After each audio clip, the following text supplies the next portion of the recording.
खबरुनि update सिलसिले खे अॻिते वधाईंदे ख़बर शामिल कयूं पिया जूडो खां। जूडो में ॻोठाणनि जो बासर जी ज़ियादतुनि ख़िलाफ़ एहतजाजी मुज़ाहिरो।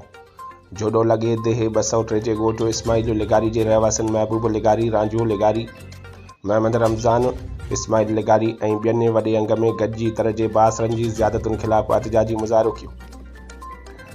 उन मौक़े ते हुननि चयो त कुझु ॾींहुं अॻु गाह जी भरी करण जो कूड़ो इल्ज़ाम हणी तरह जे बासर वॾेरे ऐं उन जे माण्हुनि असांजे हिकु नौजवान ते तशदुद कयो ऐं असांजे घरनि ते फायरिंग करे असांखे हिरासान कयो वियो। तशदुद में ज़ख़्मी थियल नौजवान असां जोडो थाणे ते वठी वियासीं।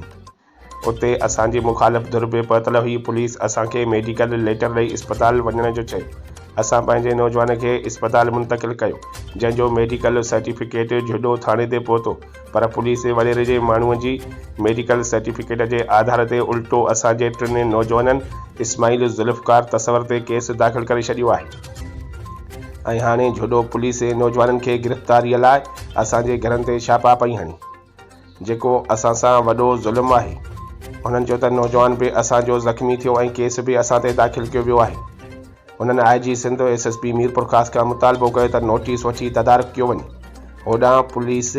होॾां मक़ामी पुलिस जो चवणु आहे त मेडिकल लेटर मूजिबि फरियादीअ जो ॾोह ॿुधण जोॻो आहे, जंहिंजे आधार ते कानून मूजिबि केस दाख़िल कयो वियो आहे। जो हींअर जेका ताज़ी इलेक्शन થઈ आहे ऐं मूंखे 30-35 साल थिया आहिनि। जीअं ज़ुल्फ़कार अली भुट्टो ऐं बेनज़ीर साहिबा हिन पार्टी में आया आहिनि ऐं मुंहिंजो औलाद, मुंहिंजूं घरवारियूं, मुंहिंजा भाउ वेठल आहियूं पाड़े में ऐं पासे में वेठल आहे मास्तर अमीन लिगारी।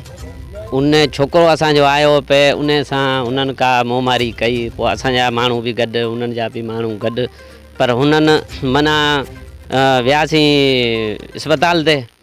असांजी बि उन्हनि NC कटी, हुननि जी बि NC कटी। ठीकु आहे। छोकिरो असांजो पंहिंजी बनी खां ईंदलो त हू 3-4 ॼणा हुआ जेको उन्हनि खे धक बक आया। पोइ हुन रड़ूं कयूं। पोइ हू अमीन ख़ान जेको आहे बंदूक खणी सिधा फायर असांजे घर मंझि ठोकिया। पोइ राज अची गॾु थियो। पोइ असीं छोकिरे खणी इस्पताल विया।